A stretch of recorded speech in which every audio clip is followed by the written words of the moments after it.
السلام علیکم ورحمۃ اللہ وبرکاتہ۔ پروگرام راہ ہدایت اور میں ہوں آپ کے ساتھ ڈاکٹر کمل کیسر۔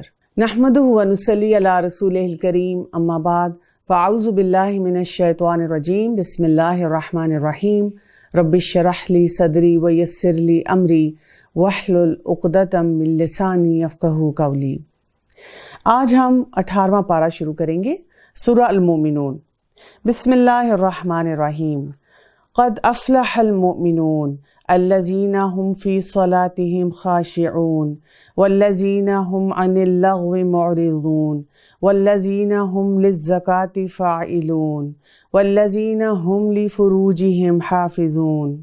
شروع کرتی ہوں اللہ کے نام سے جو بہت مہربان اور نہایت رحم فرمانے والا ہے۔ یقیناً ایمان لانے والوں نے فلاح حاصل کر لی، جو اپنی نماز میں خشوع کرتے ہیں، جو لغویات سے منہ موڑ لیتے ہیں، جو زکوٰۃ ادا کرنے والے ہیں، جو اپنی شرم گاہوں کی حفاظت کرنے والے ہیں، بجز اپنی بیویوں اور ملکیت کی لونڈیوں کی۔ یقیناً یہ ملامتیوں میں سے نہیں ہیں، جو اس کے سوا کچھ اور چاہیں وہی حد سے تجاوز کرنے والے ہیں، جو اپنی امانتوں اور وعدوں کی حفاظت کرنے والے ہیں، جو اپنی نمازوں کی نگہبانی کرنے والے ہیں۔ اولئک ھم الوارثون، اور یہی وہ وارث ہیں، الذین یرثون الفردوس ہم فیہا خالدون، جو فردوس کے وارث ہیں اور جس میں وہ ہمیشہ رہیں گے۔ سورت کا آغاز ہی بہت خوبصورت طریقے سے ہو رہا ہے، بہت موٹیویشنل طریقے سے ہو رہا ہے۔ یعنی جب آپ سورہ المومنون پڑھتے ہیں تو آپ کا واقعی دل چاہتا ہے کہ آپ ایک مومن بندہ بن جائیں۔ آپ کو یہ بھی سمجھ آتی ہے کہ مومن بننے کے لیے مجھے کیا کرنا ہوگا۔ آغاز میں ہمیں کیا کہہ دیا گیا؟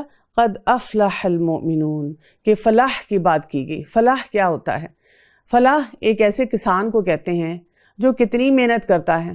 آپ دیکھیں اپنے کھیت کے لیے وہاں پہ بیج لگانے ہیں اس نے، پھر اس نے وہاں کھاد ڈالنی ہے، پھر اس نے دیکھنا ہے کہ زمین بنجر نہ ہو جائے، پھر اس نے وہاں پر اس کو ہر طرح کے موسمی اثرات سے اپنی فصل کو بچانا ہے، پھر اس نے فصل کے لیے تمام طرح کی تدابیر کرنی ہے کہ بہترین پروڈکٹ اس کو حاصل ہو۔ یعنی وہ بیٹھ نہیں سکتا، اس کو لگاتار کچھ نہ کچھ کرنا ہے، کبھی پانی ہے، کبھی یہ ہے، کبھی کچھ ہے۔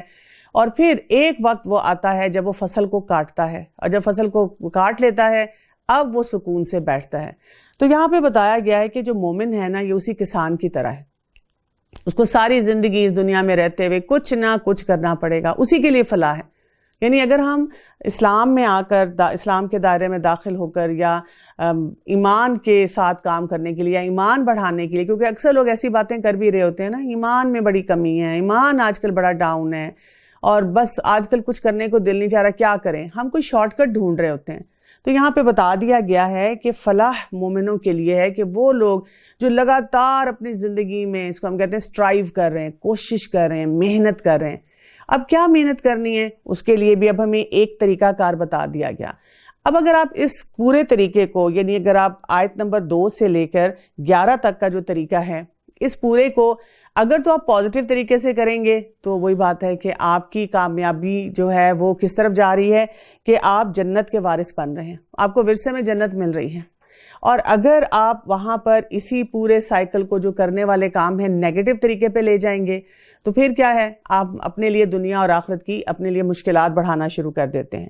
تو پہلی بات کیا بتائے گی؟ اگر آپ دنیا میں آپ فلاح حاصل کرنا چاہتے ہیں، بلیور بننا چاہتے ہیں، مومن بننا چاہتے ہیں، تو کیا کرنا ہوگا؟ الذین هم فی صلاتهم خاشعون، نماز کے اوپر خاص طور پہ توجہ دینی ہوگی۔ نماز میں بھی کس کی بات کی جا رہی ہے؟ خشوع کی۔ اب خشوع جو ہے یہ لوگوں کے لیے بہت بڑا چیلنج ہے۔ پہلے پورے سائیکل کو دیکھ لیتے ہیں اور پھر کچھ دیکھتے ہیں طریقہ کار کہ خشوع کیسے بڑھایا جائے۔ تو پہلا کام انہوں نے کیا کرنا ہے؟ اپنی نمازوں پہ توجہ دینی ہوگی۔ نماز پہ توجہ جب انسان دینا شروع کرتا ہے تو، اور خشوع بڑھانے کے لیے خاص طور پہ اس پہ فوکس کرتا ہے، تو دوسری چیز جو اس کی زندگی سے نکل جاتی ہے وہ ہے لغویات، فضول باتیں کرنا، ادھر ادھر ہر کوئی چٹ چیٹ کرنا، اس کے بارے میں بات، اس کے بارے میں بات، بیکار باتیں جو انسان کی زندگی سے چلی جاتی ہیں۔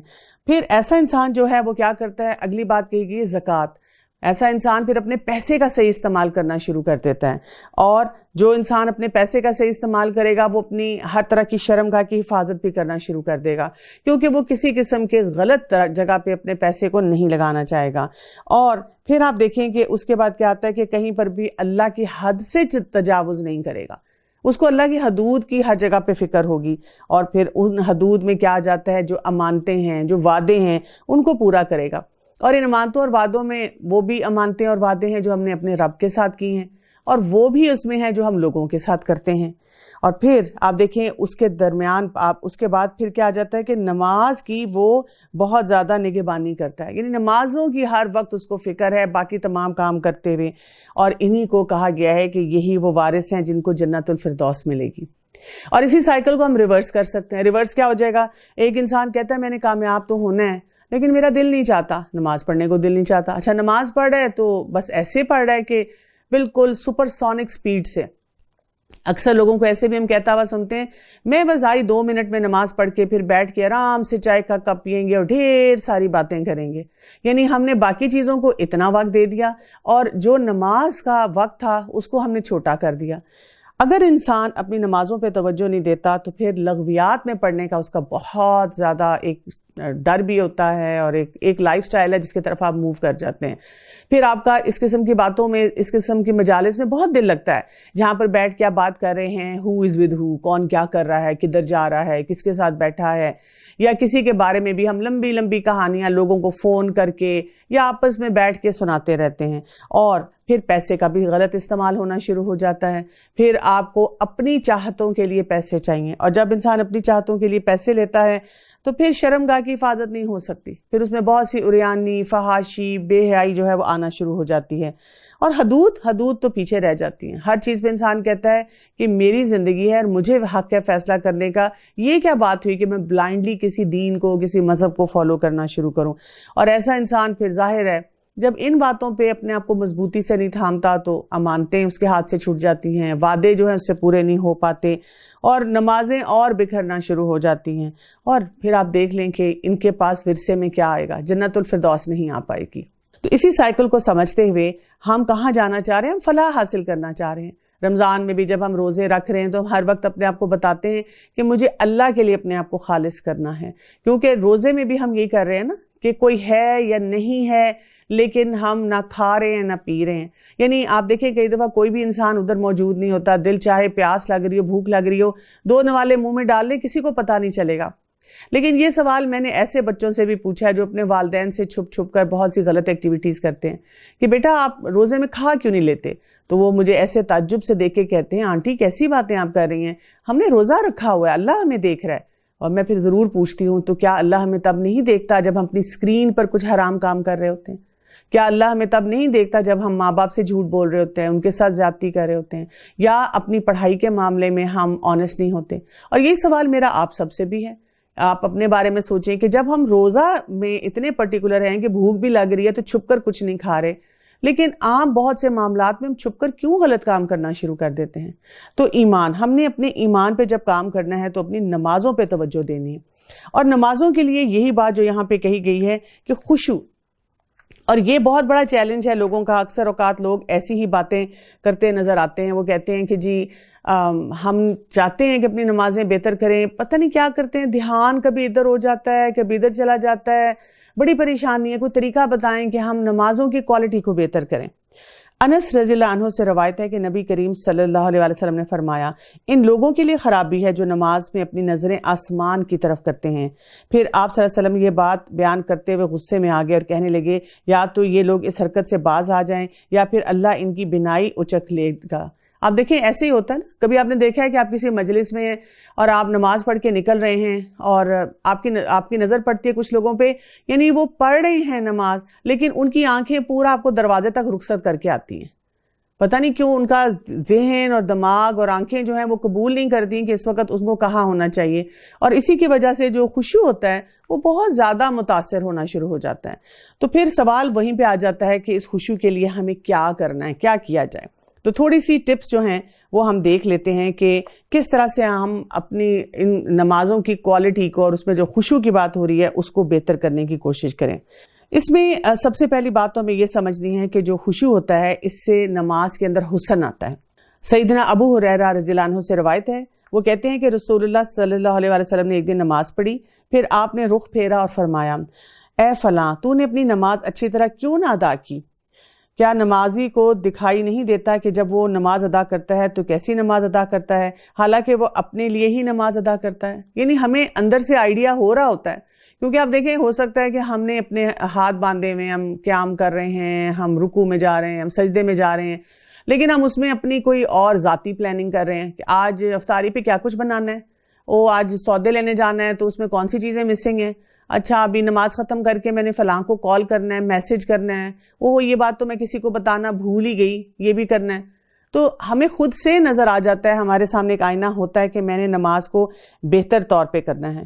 تو یہ جو ہے اطمینان سے نماز پڑھنا، یہ خشوع کے لیے ضروری ہے۔ لیکن خشوع ہوگا کیا؟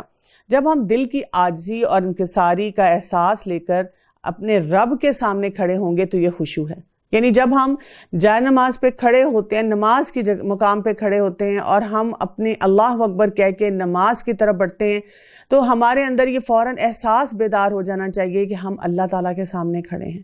جیسے آپ کسی دنیا میں کسی ہائی اتھارٹی کے سامنے کھڑے ہوتے ہیں تو جو ہمارا انداز ہوتا ہے رسپیکٹ کا، توجہ کا، بات سننے کا، رسپونڈ کرنے کا، یہ وہ والا انداز ہے۔ پھر یہ کہ اس کے لیے کیا ہوتا ہے کہ جب نماز کا وقت آ جائے تو پھر یہ کہ اچھی طرح وضو کرنا چاہیے، اور پھر نماز میں خشیت کے ساتھ انسان جھکے تو کیا ہے، یہ پچھلے گناہوں کا کفارہ ہو جاتا ہے، بشرطیہ کہ کسی انسان نے کوئی کبیرہ گناہ نہ کیا ہو۔ اور اگر اہل نماز اپنی نمازوں میں خشوع اختیار کریں تو ان کے لیے بہت بڑی کامیابی جو ہے وہ بتائی جاتی ہے، اور خشوع جو ہے اس کو نماز کا ایک لازمی جز بتایا گیا ہے، کیونکہ جس انسان کی نماز میں خشوع نہیں ہوتا تو وہ نماز جو ہوتی ہے نا وہ بوجھل لگنا شروع ہو جاتی ہے۔ پھر نماز میں خشوع کیسے پیدا کیا جائے، اس کے لیے چند ٹپس آپ کو دینا چاہوں گی۔ جیسے مساجد اور نماز پڑھنے کی جگہ کو پاک، صاف اور خوشبو سے معطر کیا جائے، کیونکہ اگر وہاں پہ اسمیل آ رہی ہے کسی قسم کی بھی تو آپ ڈسٹریکٹ ہونا شروع ہو جائیں گے۔ اسی طرح نماز میں خشوع کو برقرار رکھنے کے لیے ضروری ہے کہ جب کھانا حاضر ہو یا قضائے حاجت درپیش ہو تو اس وقت نماز نہ پڑھی جائے۔ یعنی بہت شدت کی بھوک لگی ہوئی ہے تو پہلے کھانا کھا لیں، چاہے چند نوالے ہی ہوں، اور پھر نماز پڑھیں، کیونکہ اگر آپ اس ٹائم پہ کھانے کے بارے میں سوچیں کہ جلدی سے نماز پڑھ کے اب ہم جا کے پھر کھانا کھائیں گے تو پھر آپ خشوع نماز کے اندر نہیں لا سکتے، یا آپ کو باتھ روم جانے کی نیڈ ہے۔ اسی طرح ارد گرد کے ماحول میں اگر کچھ لوگ ایسے غلط باتوں میں مشغول ہیں اور بے مقصد قسم کی گپ شپ چل رہی ہے اور وہیں کھڑے ہو کر آپ نماز پڑھنا شروع کر دیتے ہیں، اس سے بھی آپ کو بہت ڈسٹریکشن ہوگی۔ آج کل آپ دیکھیں کئی دفعہ جیسے خواتین ہوتی ہیں، ان کے لیے بہت بڑا چیلنج ہوتا ہے کہ انہوں نے نماز بھی پڑھنی ہے، ارد گرد بچے بھی ہیں، کوئی گیم کھیل رہے ہیں، اور اکثر اوقات ان کے ساتھ یہی ہو رہا ہوتا ہے کہ جیسے ہی انہوں نے نماز کی نیت باندھی، بچوں کی آپس میں کوئی بحث لڑائی شروع ہو گئی، اور اماں کہہ رہی ہیں بس میری نماز ختم ہونے دو، دیکھنا میں ان کو کیسے سیدھا کرتی ہوں، کہ ان کو سمجھ نہیں آتی ہے کہ اس طرح سے نہیں کرنا چاہیے۔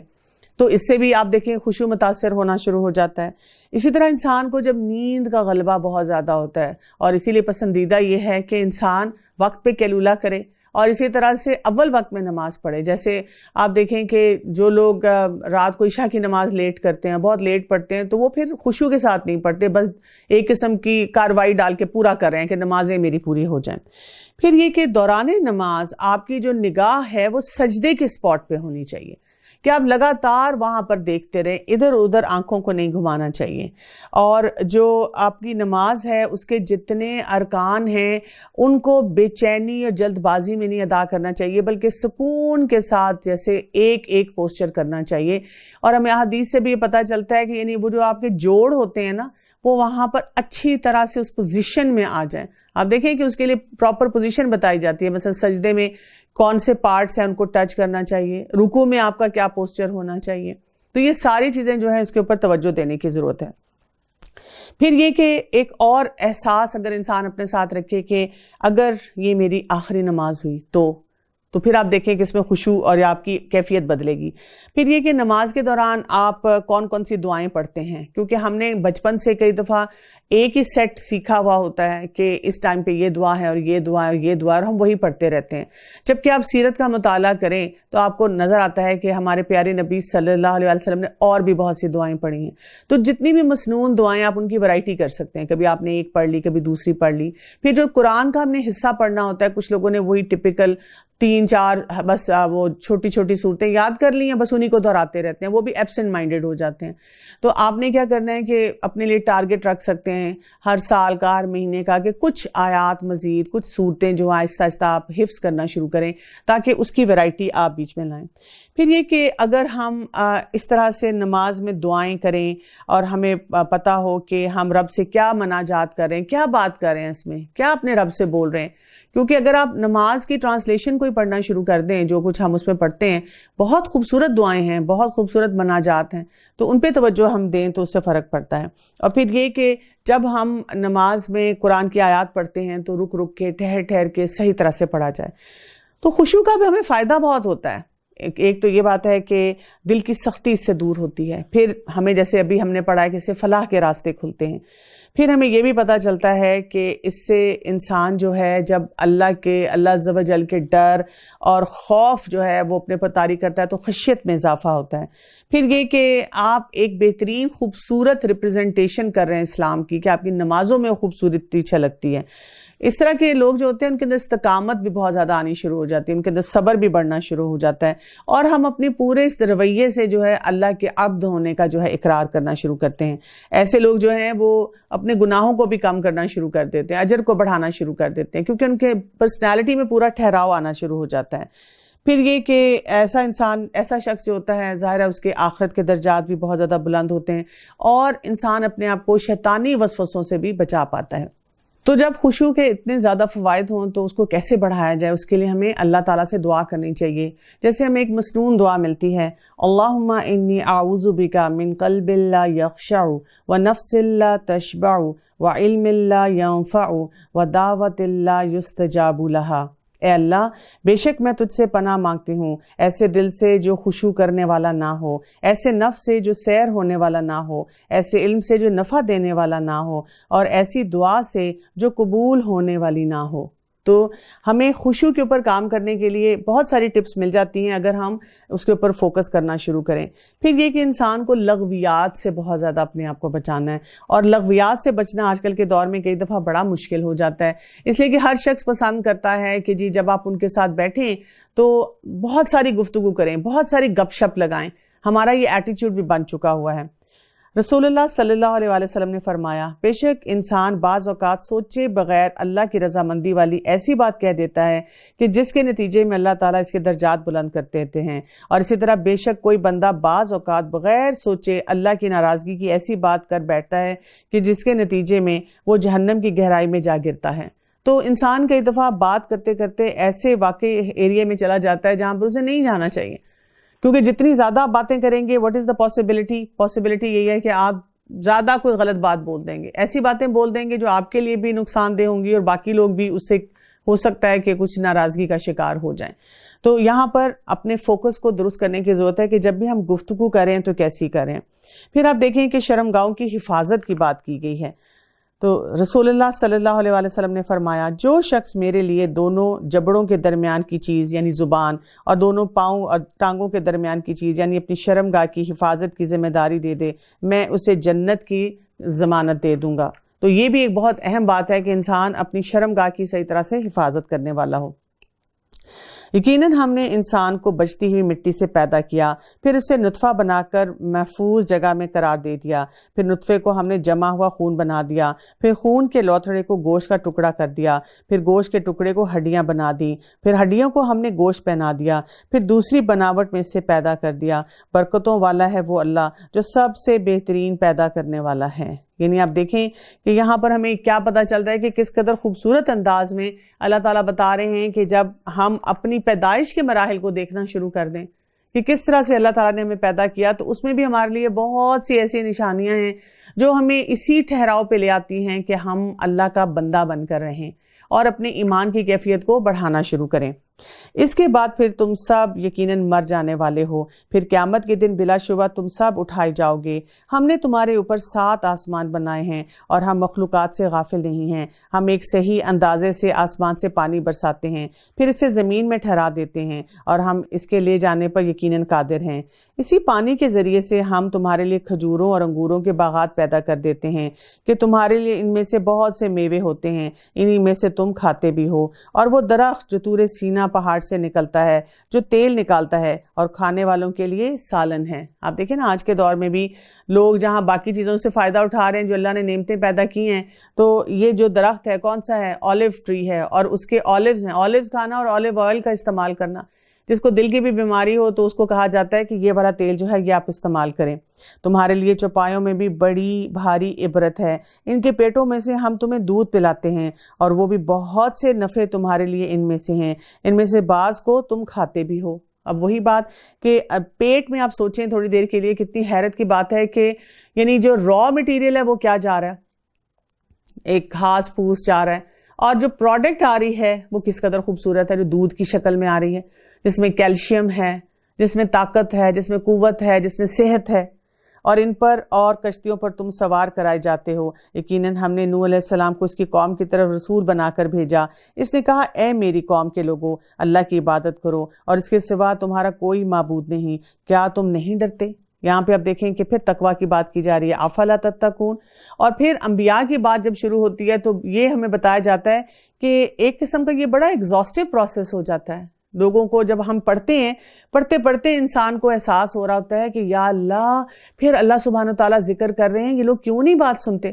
جیسے کچھ لوگ کسی ڈرامے کو دیکھ رہے ہوتے ہیں، کسی مووی کو دیکھ رہے ہوتے ہیں، اور انہوں نے اپنے ہاتھ بھینچے ہوئے ہوتے ہیں، ایسے بیٹھے ہوتے ہیں، کہتے ہیں یہ کر کیوں نہیں دیتا، یہ کھا کیوں نہیں لیتا، یہ بول کیوں نہیں دیتا۔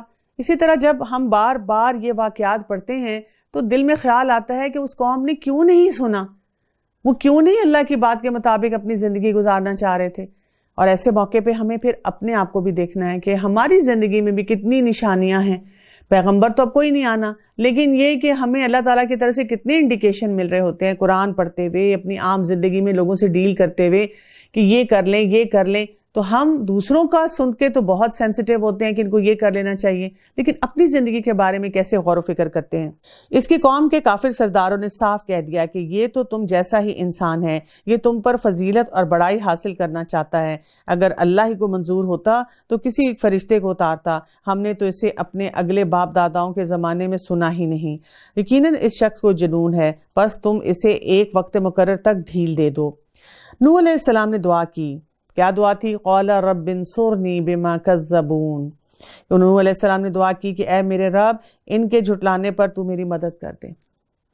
تو ہم نے ان کی طرف وحی بھیجی کہ تو ہماری آنکھوں کے سامنے ہماری وحی کے مطابق ایک کشتی بنا، جب ہمارا حکم آ جائے اور تنور ابل پڑے تو ہر قسم کا ایک ایک جوڑا اس میں رکھ دے اور اپنے اہل کو بھی، مگر ان میں سے جن کی بابت ہماری بات پہلے گزر چکی ہے۔ خبردار جن لوگوں نے ظلم کیا ان کے بارے میں مجھ سے کچھ کلام نہ کرنا، وہ تو سب ڈبوئے جائیں گے۔ اب آپ دیکھیں اللہ تعالیٰ نے دعا کیسے سنی تھی نوح علیہ السلام کی۔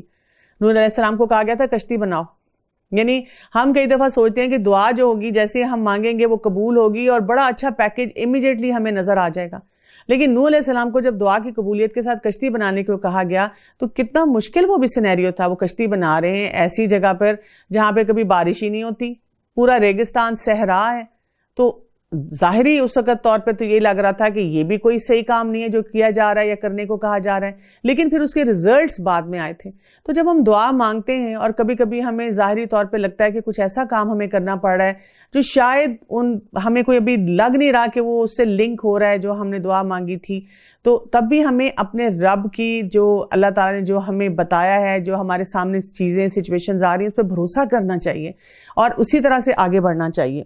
جب تو اور تیرے ساتھی کشتی پر با اطمینان بیٹھ جاؤ تو کہنا کہ سب تعریف اللہ ہی کے لیے ہے جس نے ہمیں ظالم لوگوں سے نجات فرما دی، اور یہ بھی کہنا وَقُلْ رَبِّ أَنزِلْنِي مُنزَلًا مُبَارَكًا وَأَنْتَ خَيْرُ الْمُنزِلِينَ، اور یہ کہنا کہ اے میرے رب مجھے بابرکت جگہ پہ اتارنا اور تو ہی بہتر ہے اتارنے والوں میں سے، یقیناً اس میں بڑی بڑی نشانیاں ہیں اور ہم بے شک آزمائش کرنے والوں میں سے ہیں۔ اب یہ کہ اس سے یہ دعا بھی پتہ چلتی ہے کہ جب ہم کہیں پہ آ رہے ہیں، جا رہے ہیں اور ہمیں کہیں اترنا ہے، جیسے کسی شہر میں آپ جا رہے ہیں، یا بچے جیسے ہوتے ہیں کہ اسکول کالج جا رہے ہوتے ہیں یا کوئی آفس میں جا رہے ہیں، یا ایون خواتین کہیں شاپنگ کرنے جا رہی ہیں، گروسری کرنے جا رہے ہیں، تو ایسی دعاؤں کا ساتھ لینا چاہیے، کیونکہ ہم کیا چاہ رہے ہوتے ہیں کہ جو بھی ہمارے معاملات ہیں اس میں برکت ہو۔ کئی دفعہ ہم پریشان ہوتے ہیں نا، کوئی بھی معاملہ کر رہے ہیں، کسی کو ملنے جانا ہے یا کوئی کام اپنا کرنا ہے، ساتھ ساتھ ہمارے ذہن میں کتنی سوچیں ہوتی ہیں کہ یہ کیسے ہوگا اور اس مسئلے کا کیا حل ہوگا۔ کئی دفعہ ہم کسی سے ڈسکس بھی نہیں کر سکتے، ہم بڑا ہیلپ لیس سا محسوس کر رہے ہوتے ہیں. تو اگر ہم ایسی دعائیں پڑھنا شروع کریں تو اللہ کی طرف سے ہماری زندگی میں بہت سی خیر و برکت آئے گی. ان کے بعد ہم نے اور بھی امت پیدا کی، پھر ان میں سے ہی رسول بھی بھیجا. تم سب اللہ کی عبادت کرو، اس کے سوا تمہارا کوئی معبود نہیں، تم کیوں نہیں ڈرتے؟ اور سرداران قوم نے جواب دیا جو کفر کرتے تھے اور آخرت کی ملاقات کو جھٹلاتے تھے، اور ہم نے انہیں دنیا کی زندگی میں خوشحال کر رکھا ہے کہ یہ تو تم جیسا ہی انسان ہے، تمہاری ہی خوراک یہ بھی کھاتا ہے اور تمہارے پینے کا پانی ہی یہ بھی پیتا ہے. اگر تم نے اپنے جیسے ہی انسان کی تابعداری کر لی تو بے شک تم سخت خسارے والے ہوگے. کیا یہ تمہیں اس بات کا وعدہ کرتا ہے کہ جب تم مر کر صرف خاک اور ہڈی رہ جاؤ گے تو تم پھر زندہ کیے جاؤ گے؟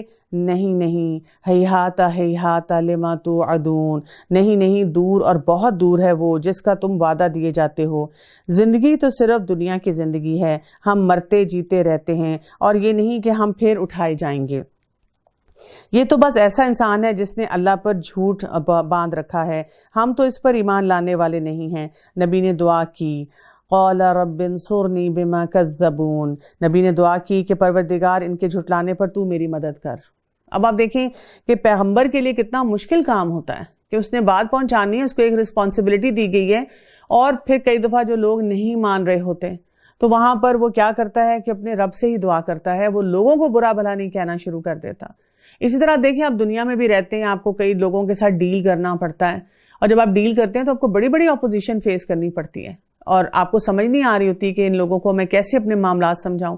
کچھ لوگ فرسٹریٹ ہو کے کیا کرتے ہیں کہ لوگوں کے ساتھ ڈانٹ ڈپٹ، چیخنا چلانا اور گالی گلوچ شروع کر دیتے ہیں. کچھ لوگ کیا ہوتے ہیں کہ اپنے دکھوں کو بناتے رہتے ہیں، بالکل پیسے ہو کے بیٹھ جاتے ہیں. لیکن یہاں سے ہمیں کیا پتہ چلتا ہے کہ انسان کا رویہ صحیح طرح کیا ہونا چاہیے. ایک تو اپنے کام پہ کنسسٹنٹ رہنا چاہیے، جو کرنا ہے نا وہ میں نے نہیں چھوڑنا، یعنی موڈ خراب کر کے میں نے اپنا کام نہیں چھوڑنا. جیسے کئی خواتین اگر کوئی ہسبینڈ کی بات پہ یا سسرال کی بات پہ ان کا موڈ خراب ہو جائے تو وہ اپنا کھانا نہیں کھاتی، جس کی وجہ سے ظاہر ہے ان کا موڈ اور خراب ہوگا، پھر وہ بچوں کو بھی ڈانٹیں گی. یا ایک مرد جو ہے وہ گھر سے نکلتا ہے بیوی کے ساتھ یا گھر والوں کے کسی معاملے پہ الجھ کے، اب اس کا موڈ خراب ہے، اس کا آفس میں جا کے کام کرنے کو دل نہیں چاہتا، وہ فائلیں کاغذ رکھ کے بیٹھا رہتا ہے کہ آج بالکل کام نہیں کرنا. تو یہ طریقہ کار ہوتا ہے، یہ درست نہیں ہوتا. کسی بھی معاملے میں کیا کرنا ہوتا ہے، اپنے کام میں استقامت اختیار کرنی ہوتی ہے. اسی سے انسان کا وہ جو موڈ ہوتا ہے نا، تھوڑی دیر کے لیے خراب ہوا، کوئی انسان کو ٹینشن ہوئی، وہ ٹھیک ہونا شروع ہو جاتا ہے. دوسرا اہم کام یہ ہوتا ہے کہ اللہ سے بہت مدد مانگی، اللہ کے ساتھ اپنے تعلق کو مضبوط کیا، تاکہ اللہ تعالیٰ جو ہے وہ ہمارے لیے کوئی راستے کھولے. کئی دفعہ ہم بڑی مشکل میں اسٹک ہو جاتے ہیں، اور اس پریشانی میں ہم زیادہ سے زیادہ ایسا الجھنا شروع کر دیتے ہیں کہ جو نارمل چیزیں بھی ہیں وہ بھی ہم سے نہیں کی جاتی. جواب ملا کہ یہ تو بہت ہی جلد اپنے کیے پر پچھتانے لگیں گے. بالآخر عدل کے تقاضے کے مطابق انہیں چیخ نے پکڑ لیا اور ہم نے انہیں کوڑا کرکٹ کر ڈالا، پر ظالموں کے لیے دوری ہے. ان کے بعد ہم نے اور بھی بہت سی امتیں پیدا کیں. اب آپ دیکھیں کہ یہاں پہ وہ جو دعائیں مانگتے ہیں نا، اس میں کوئی اسپیسیفک نام بھی نہیں لیتے، فلاں کو یہ ہو جائے، فلاں کو یہ ہو جائے. بس یہ کہ اگر کسی نے ظلم کیا اللہ تو بس تو ظالموں کو خود دیکھ لے، میرے رب تو جو جھوٹ بولنے والا ہے، جھوٹی باتیں آ رہی ہیں، اس سلسلے میں میری مدد فرما دے. تو جو شخص غلط کر رہا ہوگا اللہ تعالیٰ اس کو خود ہی کافی ہو جاتا ہے. نہ تو کوئی امت اپنے وقت مقرر سے آگے بڑھی اور نہ ہی پیچھے رہی. پھر ہم نے لگاتار رسول بھیجے، جس امت کے پاس اس کا رسول آیا اس نے جھٹلایا، بس ہم نے ایک کو دوسرے کے پیچھے لگا دیا اور انہیں افسانہ بنا دیا. ان لوگوں کو دوری ہے جو ایمان قبول نہیں کرتے. ہم نے موسیٰ علیہ السلام کو اور ان کے بھائی ہارون علیہ السلام کو اپنی آیتوں اور کھلی دلیل کے ساتھ بھیجا فرعون اور اس کے لشکر کی طرف، بس انہوں نے تکبر کیا اور تھے ہی وہ سرکش لوگ. اور وہ کہنے لگے ہم اپنے جیسے دو شخصوں پر ایمان لائیں، حالانکہ خود ان کی قوم بھی ہمارے ماتحت ہے. یعنی اپنے سے نیچے والوں کے بات ماننا بڑا مشکل لگتا ہے کہ اچھا یہ کل کے بچے ہمیں کچھ سکھائیں گے.